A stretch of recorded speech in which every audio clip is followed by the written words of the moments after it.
Feargal Whelan tiene un doctorado por la University College Dublin y ha ampliamente publicado y realizado presentaciones sobre la obra de Samuel Beckett y sobre el teatro irlandés del siglo XX. Es codirector de Samuel Beckett Summer School en el Trinity College Dublin y también ha colaborado con la compañía Mouth on Fire Theatre Company en sus representaciones anuales de Beckett en Fox Rock. Tiene capítulos en libros, entre otros escritos incluyen Staging Beckett in Ireland and Northern Ireland, Estudios Irlandeses, Beckett and Modernism, The Gate Theatre. Tiene una monografía sobre Beckett y The Irish Protestant Imagination, y que están por ser publicadas en la primavera de 2019. Es miembro del consejo de la Samuel Beckett Society y es el editor de su revista The Beckett Circle. Es un investigador adjunto en Humanities Institute y en Samuel Beckett Center, Trinity College, Dublin. Los dejo con Feargal.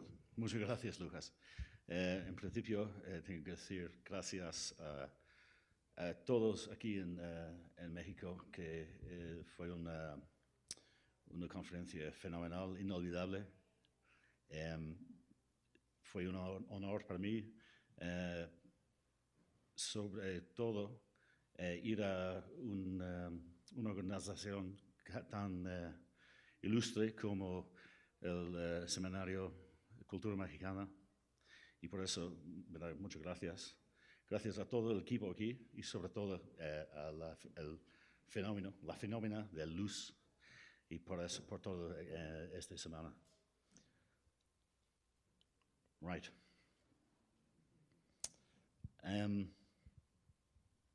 In the margins of his director's manuscript of Happy Days, Beckett wrote the word vaguen as a reminder to himself not to make himself too explicit. This note has frequently been read as part of the author's accepted method of extracting material, of stripping things back in his writing, so that what we're left with is a work which is unadorned and as spare as can be.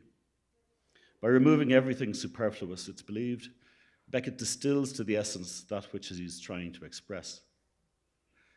I'll argue here that his intention of making things more vague, especially in historical references, increases the possibilities of latent meaning in his work, particularly when it comes to directly citing place or citing a historical event, so that these moments, far from being pared back and shorn of meaning, actually have extra layers of meaning piled on top of them, a process which serves to burden any straightforward understanding of single historic meaning, and which increases the ambiguity of meaning through a process of accretion rather than elimination. As Beckett stated, it is the perhaps that interested him more than the definite. To examine this process of vaguening, I want to look at 3 occasions in the work where Beckett evokes a significant moment from Irish history. At each point, the event is presented in a complicated and blurred fashion, and is done so that the actual memory of the event becomes unstable and its appearance resembles a mere trace, which might be overlooked or might even suggest an altogether different event. The first example comes from Les Expulsés, The Expelled, written in French in 1946 and translated into English in 1962. An individual is cast out of a house. Having aimlessly walked around an unnamed town, he hires a horse and cab. The town or city remains unnamed and seems to be important. Although it is the man's hometown, he is unsure of its geography. I did not know the town very well, scene of my birth. And although a reference is made to the Lüneburg Heath in Germany, no further information is supplied apart from the hint that it is a capital city. To the zoo, I said. It's rare for a capital to be without a zoo. This hints at a specific location. During the ride, the cab driver is heard to sing. He sang, "She is far from the land where her young hero." Those are the only words I remember. This particular song is a hugely resonant piece that evokes a significant moment in Irish history, and also comments on the nature of Irish historiographical memory. It's one of the early 19th century composers, Thomas Moore's most significant songs, and it recounts obliquely the story of Robert Emmet, the Irish revolutionary, who was executed in 1803 following an unsuccessful rebellion. Moore had been a contemporary of Emmet's at Trinity College, Beckett's alma mater. The song itself describes the life of Emmett's lover, Sarah Curran, who left Ireland in the aftermath of the execution and lived abroad almost till her death. It's a melancholy song about loss, exile, and longing, and had been hugely popular in Ireland and in Britain over the course of the 19th century. In England, Moore was the only poet who sold more copies of his work during his lifetime than his good friend Lord Byron, a superstar. The song itself had enjoyed a renewal of popularity along with the bulk of Moore's work during the Irish Literary Revival, and of course, Moore's songs are copiously referenced throughout Joyce and in Ulysses in particular. In the song, a complicated moment of Irish history is evoked. A revolution by a member of Beckett's own community, the Anglo-Irish community, and someone who was being treated as a founding father of an independent Ireland, which was at then a mere 20 years old at the time of Beckett's writing. The themes of personal loss, expulsion, and exile are evoked, so that the potential is there for a deep reading of Irish history. Yet it is vaguened by the protagonist's inability or refusal to take in the relevance. Those are the only words I remember. He also fractures the title of the song to further demonstrate the instability of that memory. The song is commonly known as She is Far from the Land, or She is Far from the Land Where Her Young Hero Sleeps, and that's what he translated when he wrote it first in French. Moore's song is a lament for the unsuccessful Irish Revolution of 1803 and for Robert Emmet. The resurrection of Emmet as a guiding spirit of the Rising in 1916 and the War of Independence of 1919 to 1921 was accompanied by nationalist Ireland, by a renaissance in Moore's songs. By evoking the tune, particularly in a misremembered, fractured way, Beckett raises the spectral traces of the struggle, but signals the detachment of the protagonist from it. Moving on to Mercier and Camier, it contains many vague references to history, some of which are highlighted by Sean Kennedy in his introduction to the Faber edition of the book. I want to revisit the piece here and examine the role of accretion and dissipation which Beckett employs. Mercier et Camier, written in 1946 and only translated for publication in 1970 to 73, eventually appeared as Mercier and Camier in 1974. At one point in the narrative, we are given almost a full page of description of landscape. In French, it begins with the following. Un chemin encore carrossable traverse la haute lande. C'est l'ancien chemin des armées. This translates into English as following. A road still carriageable climbs high over the moorland. It cuts across vast turf bogs, 1,000 feet above sea level, 2,000 if you prefer. It leads to nothing anymore. A few ruined forts, a few ruined dwellings. The most significant difference between the two pieces is the omission which Beckett makes for the English version. L'ancien chemin des armées is omitted completely, so that the identification of the road is less precise, in actuality more vague.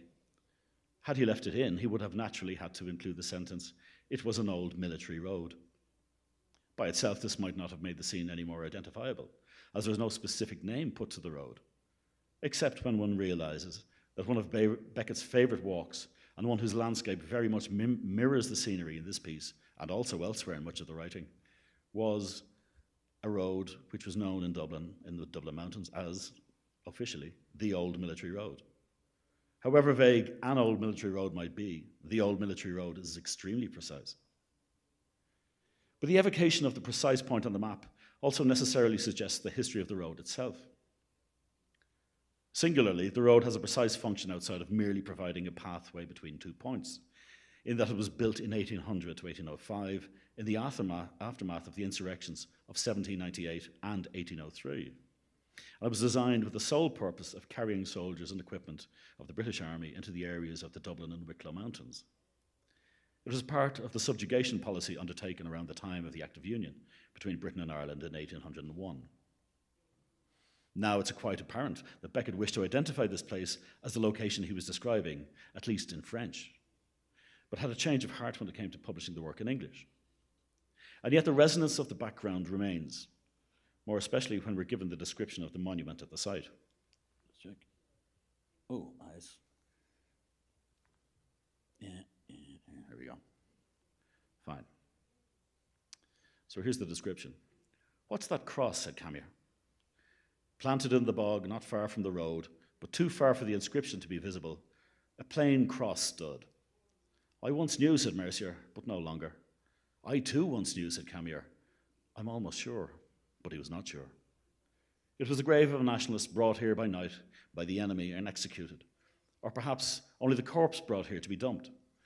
He was buried long after with a minimum of formality. His name was Mass, perhaps Massey.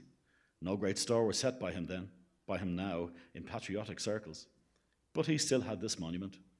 All that, and no doubt much more, Mercier, and perhaps Camier, had once known, and all forgotten. There's an obvious duality in the representation of this location. As is pointed out by Sean Kennedy and Owen O'Brien in a very precisely drawn locatable place on the military road. There we go. Here there's a monument to Noel Lamass, who fought on the losing Republican side in the Civil War and whose mutilated body was dumped there in 1923. While the place is obvious, the narrator's description and the understanding of the protagonists is hugely vaguened. The monument is too far to be properly visible. Both Mercier and Camier think that they have known what it stood for, but are no longer sure. Even the otherwise omnipotent narrator is vague on detail. The individual may have been buried there, or he may have been dumped. His name is not properly known. It may be Mass, or it may be Massey. In fact, it's neither. In his brilliant analysis of the passage, Sean Kennedy asserts that, quote, Beckett's uncertainty is a deliberate ploy, it seems, in a passage that appears to place his characters beyond the remit of Irish cultural memory, but cannot resist the reference to the upheaval that characterized Ireland's political past, unquote. I'd go further and suggest that Beckett's vaguening of the specific place expands the depth of resonance of Irish history by drawing in other possible echoes. One of the most notable places nearby is Massey's Wood. The estate belonged to the Anglo-Irish family Massey, and it contains the famous 18th century Hellfire Club, but it also evokes the Act of Union with Britain of 1801. Kennedy is correct that the violent and complicated very recent history of the Civil War and of the War of Independence and the 1916 Rising were very real impacts on Beckett at the time of writing. They had, after all, been very real impacts on his life at a crucial period in his growth. He would never have been sent to school in Enniskillen had his father not wanted him to spend time away from Dublin during the Troubles. 2 civic guards were shot on his home railway station at Foxrock. And the family had watched the city of Dublin burning during the Dublin 1916 Rising. But allied to this is the overbearing sense of national history, which had dominated political and national discourse over the same period.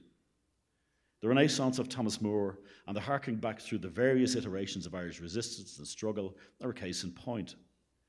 The achievement of Irish independence necessitated the constant invocation of those moments of resistance throughout its history.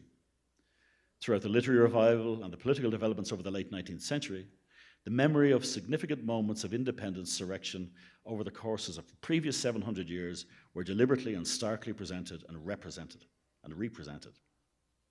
The proclamation of the Irish Republic in 1916 most clearly describes this process of repetition.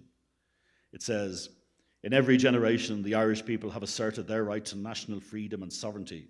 6 times during the past 300 years, they have asserted it in arms."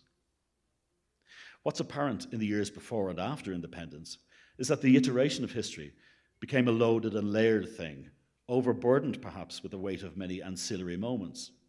One historical moment necessarily evoked another, and the accretions and layers of that history loaded meaning onto what was initially there on its own. What Beckett seems to do is to make the presentation of a historical moment vague in order to uncover the extra layers, which may themselves also be vaguened by being misremembered, so that the historical moment becomes an ambiguous and a protean one. It's a representation of what happened, but its reliability is dissipated by the weight of the echoes it suggests. The very concrete and recognizable monument to the brutal killing of a named man, Noel Lamass, becomes a misremembered and ambiguous place with the ghostly echoes of the military in 1798, of the big house owned by the Masseys, and of the suggestions of times in between. Beckett's purpose, therefore, is to vague Irish history so that it both forgets, as Kennedy demonstrates, but also enriches and complicates memory. What Ricoeur describes as, quote, the passive persistence of the first impression, which, he asserts, would contain the secret of the enigma of a mnemonic trace. In a precise sense, Beckett's vaguening amplifies the trace of various histories while refusing to identify a precise event.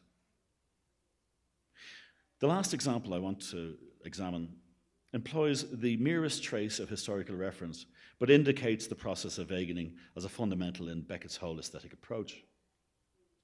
A particular motif which recurs in the work from the very beginning, almost to the very end, and which illustrates Beckett's highly complicated engagement with the landscape, the specific landscape of his home, demonstrates the broad context of Irish literature in which the concern is echoed. In this motif, a young boy sits in the ferns in the Dublin mountains, gazing out to sea, and is convinced he can see the mountains of Wales and Snowdonia. In each case, he is admonished or disbelieved by his family when he tells them. Versions of the incident occur in works throughout the canon, from Dream Affair to Middling Women, right through to Company and the Letters. And of course, we had an example of that this morning from That Time, from David. Analysis of these descriptions reveals a recurring blurring of the idea of the real and imagined landscape in Beckett's representation. It is clear that for Beckett, the possibility of seeing Wales as much as the actuality of it remained important to him. In an illustrative letter to Georges Dutuit, he wrote the following: I shall never know clearly enough how far space and time are unutterable, and me caught up somewhere in there. Yes, all right, everyone makes free with them, with their claim to know where they are, amid what, since when, and for how long, according to the twitchings. One may just as well dare to be plain and say that not knowing is not only not knowing what one is, but also where one is, and what change to wait for, and how to get out of whatever on is, and how to know when it seems as if something is moving, which apparently was not moving, what it is that is moving, that was not moving before, and so on. Yesterday, it was so clear that I thought I could see from the high ground where I was, well above the sea, the mountains of Wales. It can be done for more than 100 kilometres. The tone of this description constitutes a means almost of convincing himself of the possibility of seeing. The ambiguity about the perception of Wales, whether or not it can really be seen, or whether or not it actually exists, is palpable in Beckett's rendition of the young boy's gaze. The pull it exerts on the boy seems to contain the possibility of something better, something more positive. In effect, Wales becomes more than an actual place.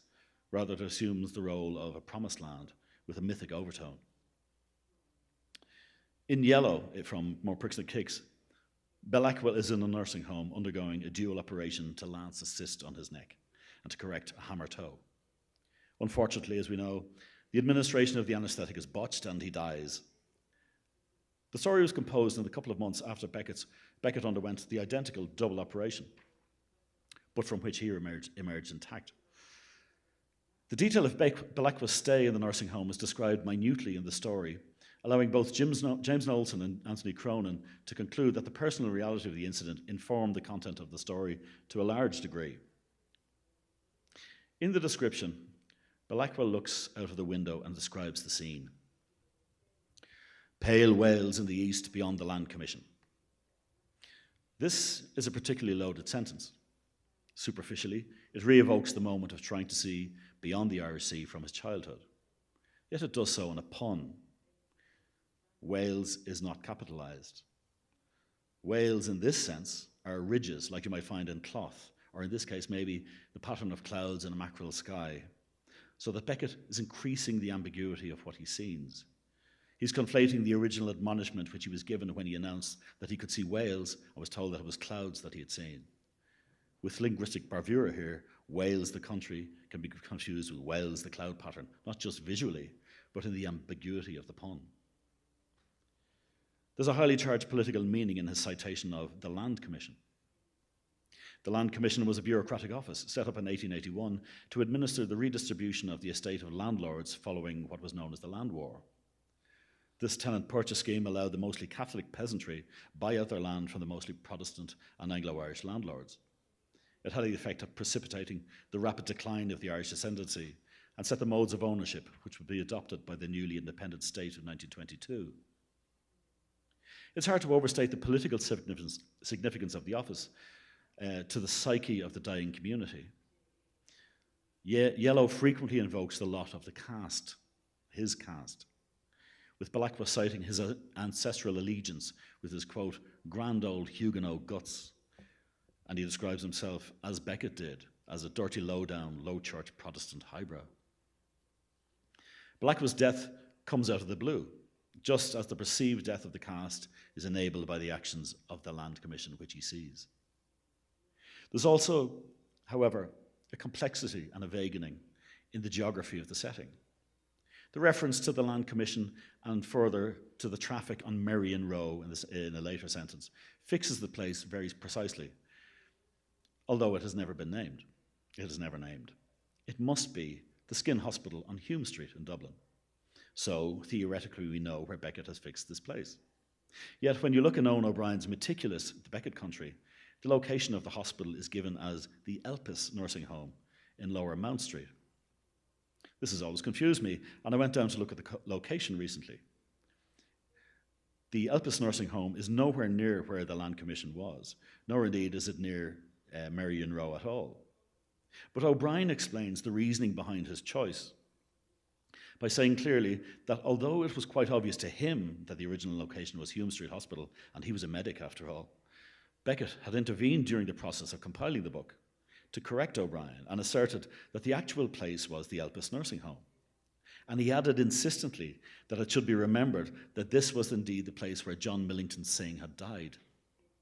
O'Brien adds the description of the sad event of Synge's death from George Moore's Hail and Farewell. Synge had asked to be raised up in the bed so that he could finally, for one last time, see his beloved Wicklow Mountains before he died. So what Beckett was doing here was a very complicated process. He was misremembering, purposely or not, we'll never know, the place in which he set the death of Balakwa, so that he could conflate the death of his character with the death of Synge. In Beckett's mind, in the 1980s at any rate, the two places had become enmeshed, though the literal truth was not clear at all anymore. Here Beckett is deliberately vaguening the location in his prose. A place can be several places at the same time, and it can be a place that can raise echoes or resonance of historic memory without ever invoking a fixed or understandable meaning. Vagueness also accounts for the remembering and misremembering of place, which might lead to objective inaccuracy, but also to an amplification of meaning by the accretion of extra resonances. In the same way, I suggest, the haunting of the places invoked by their silent historical significance and memories provides a picture which may not be quite clear or even accurate, but which resonates with a deeper meaning. Beckett's vaguening of place, of memory, of historical detail enriches and destabilizes accepted modes of evocation. The vague image expands meaning, like a sheet on a light bulb might diffuse the light by making it brighter and broader. It serves as pursuit of the perhaps.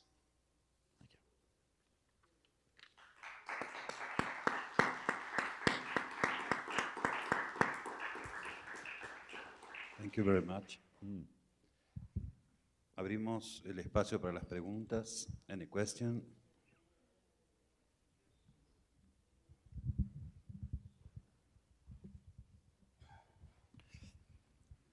Thank you, Feargal. It was great. Really enjoyed it. Thanks, I was wondering, is this process of vaguening necessarily chronological? Does it ever go in the opposite direction? Is there any instance where you start off with something vague that then becomes more direct? And I'm probably here just making parallels with the work on Dante or even with some of childhood memories. And I'm thinking, for instance, if you think about childhood memories, there is that moment where, you know, in company you have the mother who's made a remark that you never forgot, but then before that you heard a version of the remark, and in the novellas you actually hear the mother saying to the child, you know, fuck off. So, you know, if in that respect you have, first you actually have, you know, the cutting retort, then you have a lessening or vaguening of that memory, and then you have a further vaguening. So does it always go in one direction, or does sometimes go in the other direction as well? I know what you mean. Offhand, slightly, sorry, so not terribly well formulated, but no, I accept exactly. I see exactly what you're saying. I would say in the Mercier Camille example, it's interesting because the military road is the link, and that's a 1798 link. and then it's the 1922. And the military road, well, certainly in the French case, is very precise. And the vaguening comes with what happens in 1922. And then when he talks about the monument being to mass or massi, that seems to refer back to right beyond 1803, or 1803, when the road was built in the first place. So that it's going back and forth in between two. Yeah, so there are moments with that. And in each case, the military road, in the French version anyway at least, the military road is the only one that's obvious. The others are not quite right. Yeah.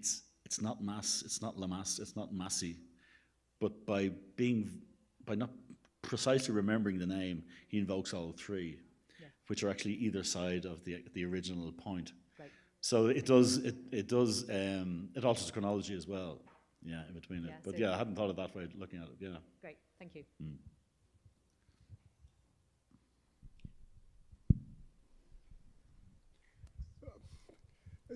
Massively interesting, and to be followed up the next time on the military road on the way to Emma and so on.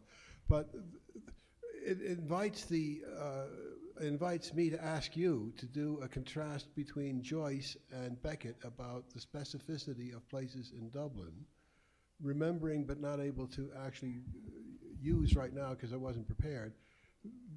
Notices of him writing back to people and asking whether you could see the church steeple or something or other from around the corner or wherever, and being very, very precise about exactly where the location was, compared to Beckett, who is playing fast and vaguening it, to make a better phrase than fast and loose, with a purpose, I think, that it is in honor of my friend Lucas, a poetic geography, and not a literal map geography.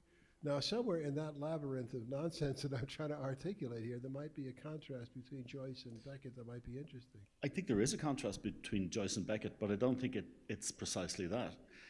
I've always felt that it is dangerous because Joyce is so precise, and because he asks for the precise height from the windowsill down, and when Bloom tries to jump into the cellar to see if it's possible, because he's being so meticulous with that in the end what he creates anyway is he reinvents a Dublin. What Beckett is doing, by being, for example, vague with the places, I think he absolutely understands what the precision is, but he first of all suggests that remembering is dangerous in the first place, that we will always misremember. But by misremembering them, we actually evoke those pieces that are there. So I think he is actually being precise about those places, even when he's giving them a very strange trace. So that what we might look at is that his evocation, when we put it all together, is probably a more useful evocation, if useful is the word, or certainly a richer evocation than Joyce's claim, which I still disbelieve, that what's in Ulysses isn't it's a facsimile of Dublin, but it's not Dublin itself. So it works on a different plane. It works off its own resonances, which are precisely in Joyce's head, not in anybody else's. It's an artifice, precisely what Beckett doesn't do.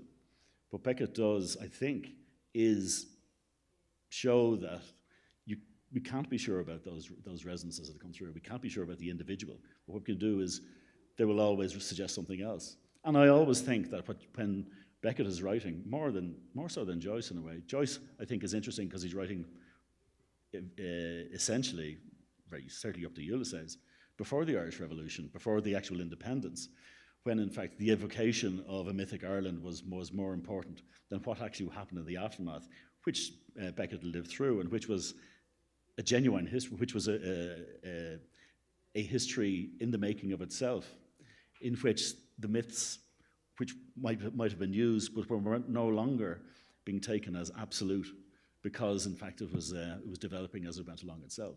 So it's almost as if they're coming from two separate historical points, very close to each other, But throughout, you can see the Irish independence as a moment in which this use of history becomes a different thing. And I think Beckett, although we don't like to usually cast light on it, is very sensitive to how history is working in the particular period after the Irish Revolution, and that's the Irish independence. ¿Preguntas? ¿Questions?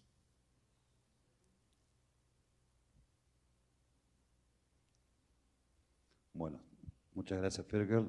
Gracias. Muchísimas gracias. ¿Qué viene después?